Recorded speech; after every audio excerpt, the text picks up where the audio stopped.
78 years on this earth, and I had begun to think I understood the full menu of human stupidity. Turns out I had never sampled my own bloodline properly. My name is Walter Gaines, not famous, not remarkable in the way magazines mean it. But I built a wholesale construction supply company out of one rusted flatbed truck, a burned shoulder, and a temperament that does not quit once it has sunk its teeth into something. I live in Naples, Florida, in a 4-bedroom colonial on Seabrook Drive that I paid off in 1997. The tiles are mine. The oak floors are mine. The lemon tree in the back that refuses to behave itself is mine too. I am 78 years old. I drink my coffee black. I voted in 11 presidential elections, and under no circumstances do I tolerate being made a fool of. My son's name is Trevor Gaines. He is 41, lives 14 minutes away in Estero in a 3-bedroom Craftsman that I also happen to own, and has the face of a man people forgive too quickly. Tall, clear-eyed, easy smile. The kind of man strangers trust in line at the bank and women defend in restaurants long after he has stopped deserving it. His wife, Lena, is 35. Pediatric nurse, laugh lines, good posture, good soul. She is the only person in this story who did not deserve what happened, which is why she is also the only one I made certain landed on her feet. Trevor and Lena had gone to Turks and Caicos for 9 days, second anniversary trip. I was the one who gave them the travel package because apparently generosity and temporary stupidity share a border in my personality. It was a Tuesday in late September, still 86 degrees in southwest Florida because this state rejects seasons on principle. I had sent Marta Reyes, cousin to my regular housekeeper, over to Trevor's place to air it out, clear the gutters, wipe down the baseboards, and generally keep things from mildewing in the way Florida houses do when left alone too long. I was doing my son a favor. I was always doing my son a favor. Marta called me at 10:52 a.m. I know because I was sitting in my den half-watching an auction site where some idiot was overbidding on a fishing boat, clearly held together by memories and fiberglass. "Mr. Gaines?" she said. Her voice was too tight. "What's wrong?" "There is someone in the attic." I muted the television. "What do you mean, someone?" "A girl, I think. She was crying. The television is off. I checked." I did not respond right away because when something absurd enters your life, your brain takes a moment to decide whether it has been insulted or threatened. "Do not open the attic," I said. "I'm coming." I made it to Estero in 11 minutes. I will neither confirm nor deny that one of those lights on Tamiami Trail was a deeper shade of yellow than the law strictly recommends. Marta met me at the front door in rubber gloves and holding a broom like she had fully committed to making someone regret being found. "Upstairs," she whispered. "Pull down ladder. I heard her moving." I went up alone. The attic ladder came down with a groan. Before I got halfway up, I could smell it. That stale, boxed-in smell of someone having occupied a space never meant for living. Dust, battery heat, old insulation, sweet candle wax, pretzels. I climbed.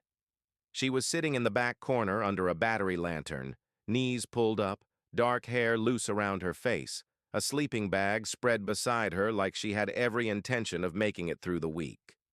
There were 3 library books in a stack, a half-finished bag of pretzels, an extension cord running through a hole in the drywall, and the utterly astonishing composure of someone caught in an attic who had already decided tears were the correct next move. I looked at her. She looked at me. "You must be Mr. Gaines," she said. "I am," I said. "And you're in my attic." Her mouth tightened.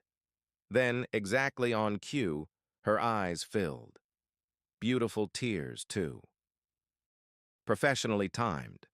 She said her name was Marin Doyle. She was 19. Trevor was her father. She had only found out recently, she said, after her mother got sick. Very sick. A tumor. Surgery. No insurance. Her mother had finally reached out to Trevor in desperation, and Trevor, poor, noble, overwhelmed Trevor, had said she could stay in the attic a little while until something could be arranged. And please, please do not be angry at him. He was only trying to help. It was a very polished performance. The shaking voice, the lowered gaze, the little catches in her breathing right before a key sentence. I have been lied to by contractors, ministers, salesmen, former partners, and one man in 1986 who cried while stealing $60,000 from my business and still had the nerve to ask me to speak on his behalf in court. I know what rehearsed pain looks like. It looked exactly like Marin Doyle in my son's attic. But I smiled. Because the quickest way to catch a liar is to let them believe they have already succeeded. Well, I said gently, let's get you downstairs. I had Marta make tea. I sat across from Marin at my son's kitchen table and listened to every word she offered me. I believed none of it. Then I drove home, poured 2 fingers of bourbon into a low glass at 2:17 in the afternoon, and called the only man I trust to investigate human mess without getting sentimental about it. Howard Pike, retired Broward detective, private investigator now, 65, charges by the hour and somehow still manages to make that feel fair. I have hired him exactly twice in 4 decades. Once when I suspected inventory theft at the warehouse. Once when Trevor's first serious girlfriend announced she was pregnant and something about the timing smelled like fiction. I was right both times. Howard, I said, I need you to find a woman, maybe mid-40s, last name Doyle, daughter named Marin, 19 years old, and allegedly dying of a tumor somewhere in Florida. How allegedly are we talking? Capital A, allegedly. He let out a breath. Give me 2 days. Give me 36 hours. He gave me 40. Close enough. Trevor called that evening from Turks and Caicos. His voice was too casual, which is always more suspicious than panic. Panic at least is honest. Hey, Dad. How's island life? Good, really good. Listen, Rosa didn't go by the house today, did she? That made me smile in a very unkind way. Marta was there this morning, I said. Found some dust. You know how Florida gets. The silence on the other end lasted 3 full seconds. I counted. When your son is lying to you, you count silences the way a doctor counts heartbeats. Right, he said. Okay, just wondering. You sound tight, son. No, I'm great. Just tired. Travel, you know. I'm sure. He said he would call me when they landed Thursday. I said I looked forward to it. We both lied in different directions. Howard called me Wednesday afternoon while I was on the back terrace watching a white egret stand statue still at the edge of my koi pond, waiting for something foolish to move. I respected that bird immediately. Okay, Howard said. Your girl's name is Marin Doyle. Mother is Carla Doyle, 44, lives in North Fort Myers, and unless Bayshore Medical has recently begun treating brain tumors with rooftop cocktails, she is not dying. I said nothing. He continued. No record of a surgical consult matching the story. No oncology file. No hospital stays. Carla Doyle posted a selfie at Mercado 11 days ago wearing red lipstick and holding a mojito. She was tagged at a happy hour in Fort Myers on Saturday. I closed my eyes. The egret did not move. Connection to Trevor? Oh, yes, Howard said. That part's real. Trevor Gaines and Carla Doyle had a 3-month relationship about 20 years ago. She got pregnant. He paid her privately. No court filing, no formal acknowledgement, no support order. A tidy little arrangement for a guilty young man with a father who had enough money to keep trouble quiet. So Marin likely was his daughter. That part, at least, seemed true. Howard kept going. Carla's in debt. Credit cards, medical collections unrelated to cancer, a personal loan she stopped paying, and 6 weeks ago she emptied $8,000 out of her savings in 2 pulls. Nearly all of it. For what? He made a small, thoughtful sound. No direct trail yet, but it's very interesting that shortly after she emptied herself out, her daughter took up residence in your son's attic with a tragic story and a deadline. There it was.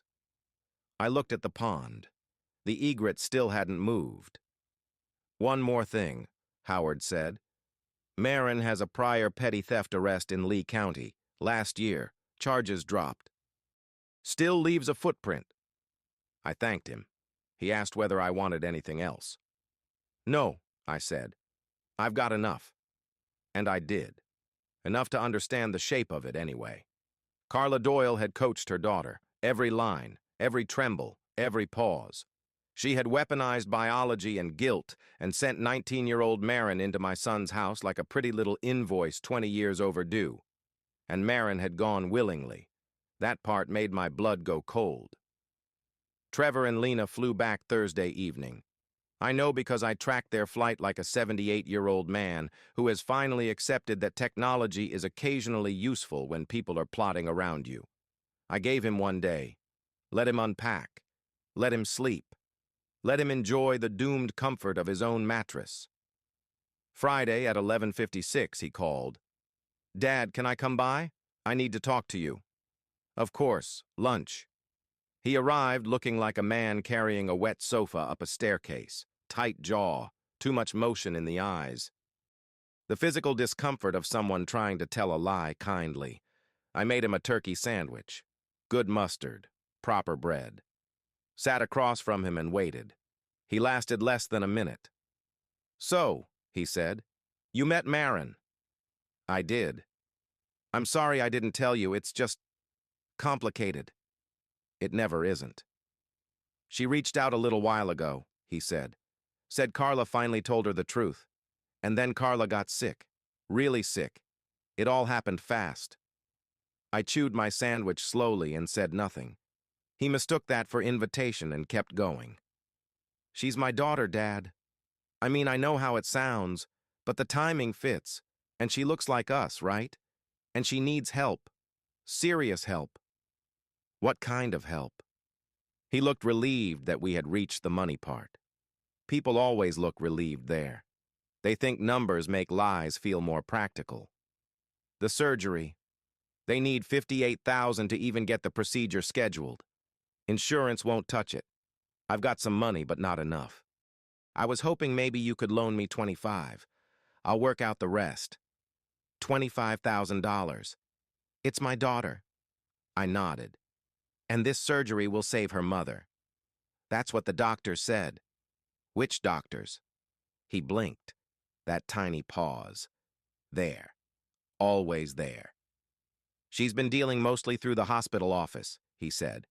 "I don't have all the names." Of course not. I took another bite and let him squirm a little longer.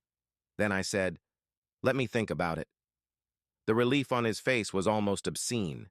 He gripped my forearm. "Thank you, Dad. I knew you'd understand." I did understand. I understood far more than he imagined. Over the weekend, I made arrangements. Quietly. The way you prepare a room before bringing someone into it. On Saturday morning, I called Martin Keene, my attorney of 18 years, 62, Georgetown, excellent shoes, the sort of man who can discuss devastating outcomes in a tone that still somehow sounds civilized. "Martin," I said, "I need to revise my will, significantly, and I need to start the process of terminating occupancy on the Estero property." A pause. "How significant?" "Trevor is out." Another pause. Longer. "Entirely?" "Entirely." "And anyone else protected in his place?" "Yes. Lena." Martin did not ask for the story first. Another reason I keep him. "I'll have drafts on your desk Tuesday," he said. Monday morning, I went to the Estero house. Marin answered the door in pajama shorts, eating a granola bar, looking for all the world like someone who had mistaken illegal occupation for a personality trait. "Mr. Gaines," she said, "I was hoping we'd get a chance to talk." Good. So was I. She stepped aside.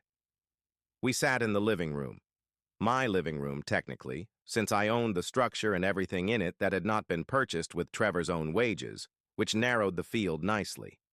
She arranged herself on the sofa with a manufactured fragility, That would have been impressive if I had not spent 40 years around people who use softness like camouflage. "How are you holding up?" I asked. "It's hard," she said, looking down.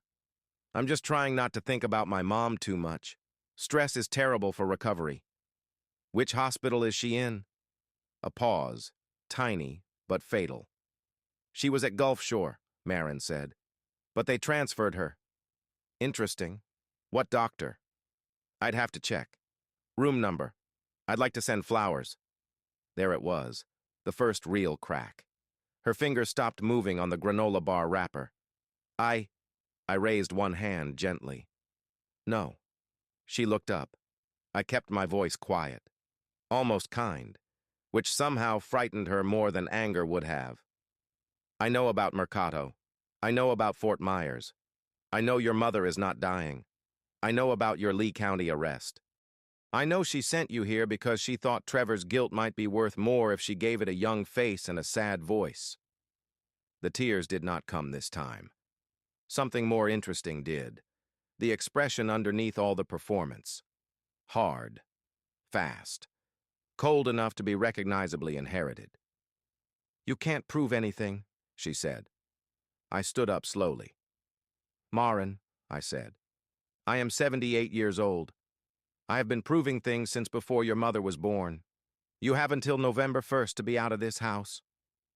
I left her on the couch with the granola bar still in her hand. She should have eaten faster. Tuesday evening, I invited Lena to dinner. Just Lena. Trevor was allegedly working late. I suspected he was at the Estero house trying to salvage the lie with duct tape and optimism. Lena arrived straight from a 12-hour shift in her scrubs, carrying a bottle of Pinot Noir because she is the kind of woman who still brings something even to her own ambush. I poured 2 glasses and sat her down. "Lena," I said, "I'm about to tell you some things I would rather die than have to say. I am saying them because you deserve the truth more than you deserve peace." Then I told her. All of it. Carla Doyle, the old affair, the payoff 20 years ago, Marin in the attic, the fake tumor, Howard's report, the social media photographs, the requested 25,000. I laid the papers in front of her one by one, not dramatically, neatly, the way facts deserve to be handled. Lena did not cry. That surprised me.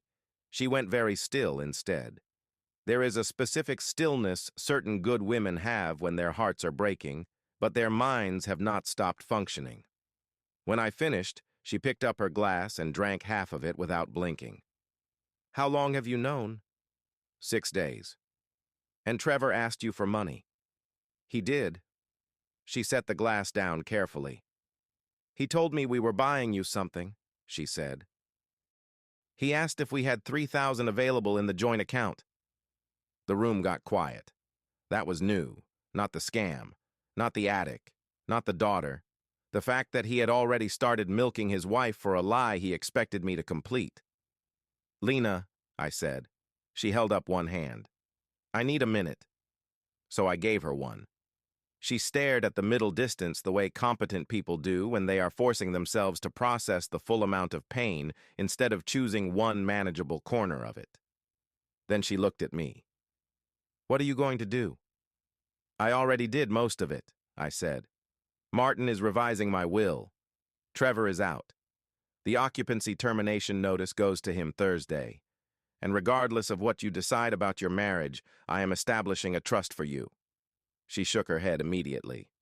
"No." "Yes." "Elvis. My name is Walter."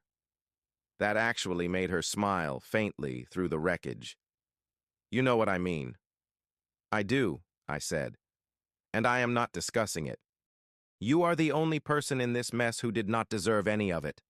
I will not leave you exposed while the rest of them learn what consequences feel like." Her eyes finally filled then.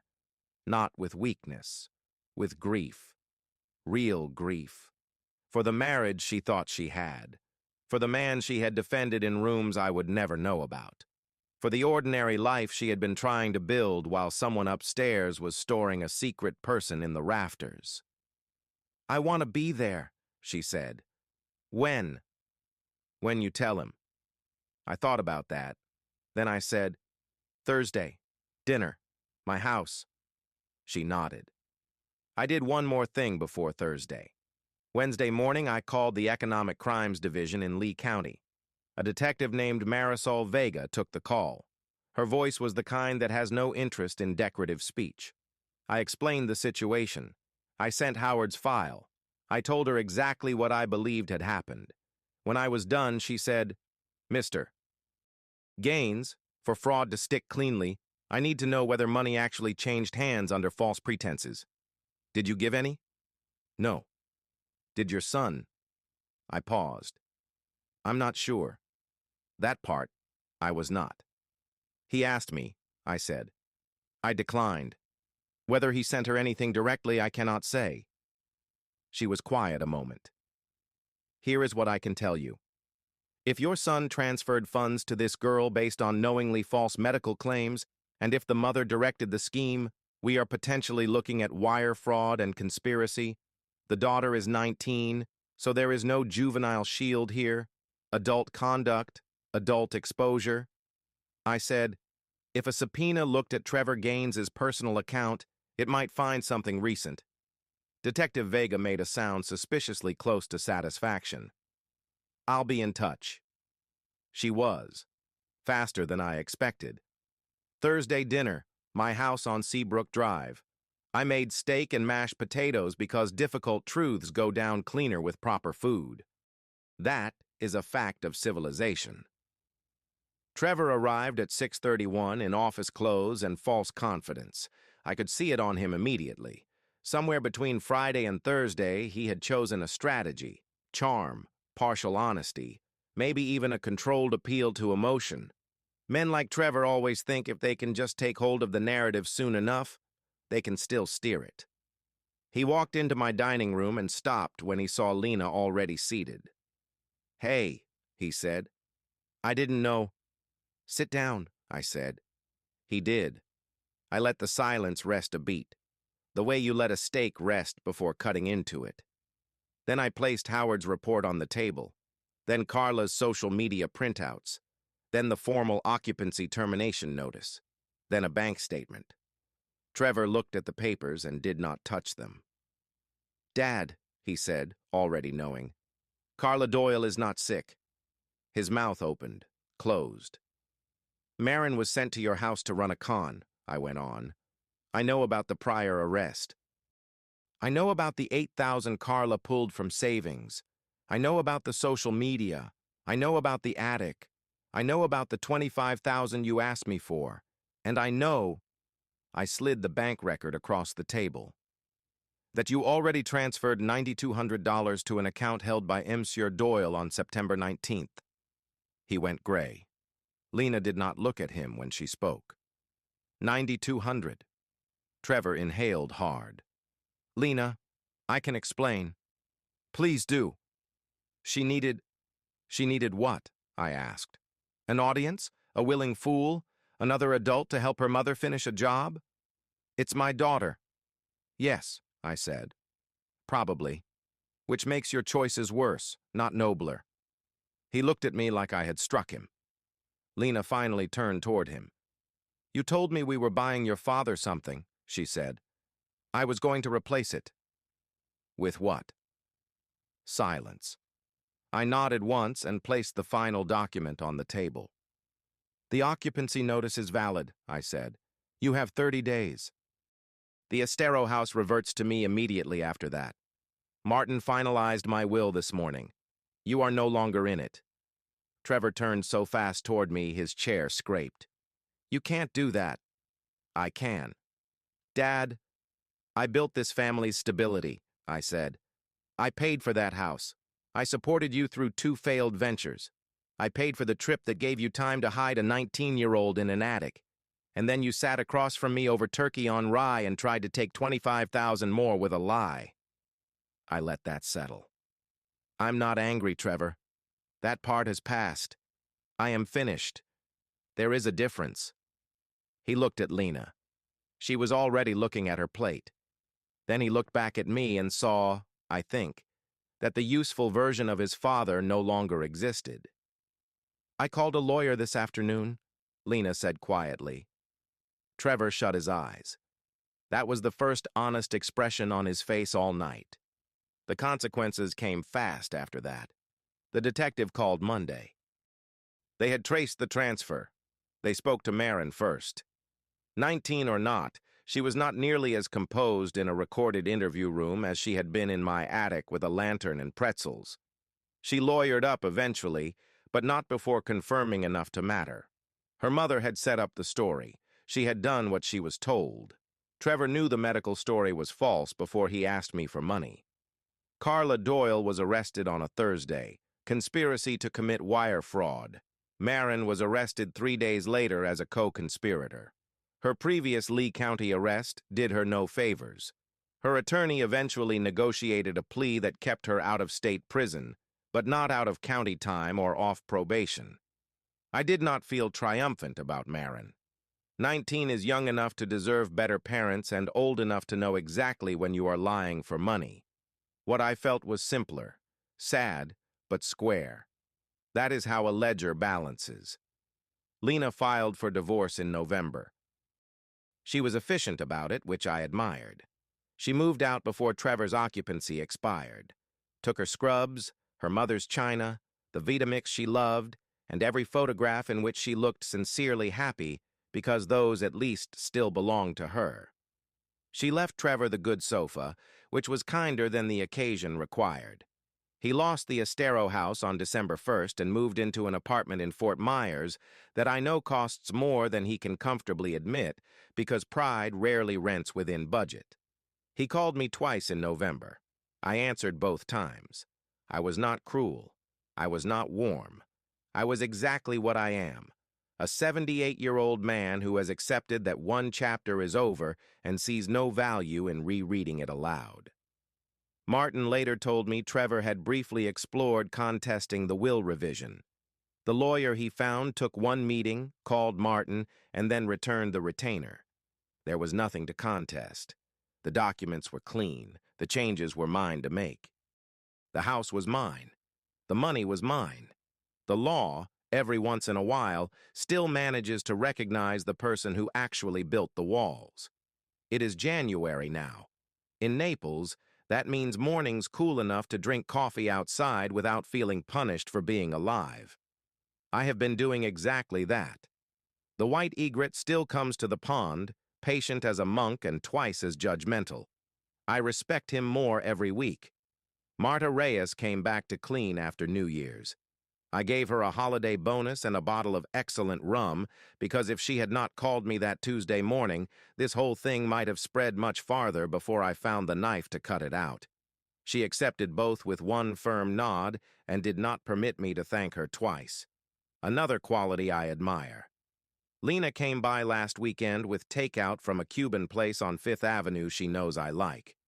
We ate at the kitchen table, and she told me she had been offered a new position at Gulf Coast Children's, head of pediatric triage. Better hours, more money, more authority. She looked rested in a way she had not looked in 2 years. "You know," she said, picking at her rice, "I thought I'd be angrier longer." "Are you not?"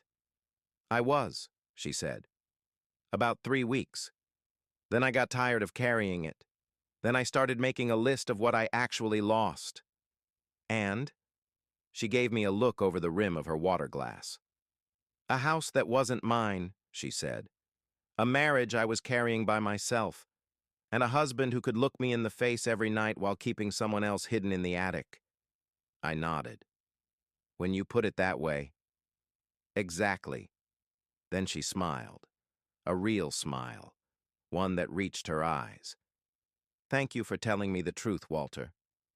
You were owed it." She left around 8. I washed the dishes because I am 78, not decorative, and then I poured a small bourbon and went out to the back porch to watch the yard turn dark. My business is paid for.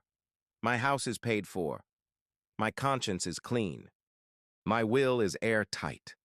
And somewhere out there, that egret was probably standing in the dark beside the pond, still as judgment, waiting patiently for something careless enough to move where it shouldn't. I understand that bird completely.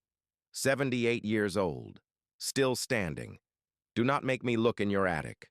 Before I go, I want to say one thing to the people who listen to these stories and stay with them all the way through.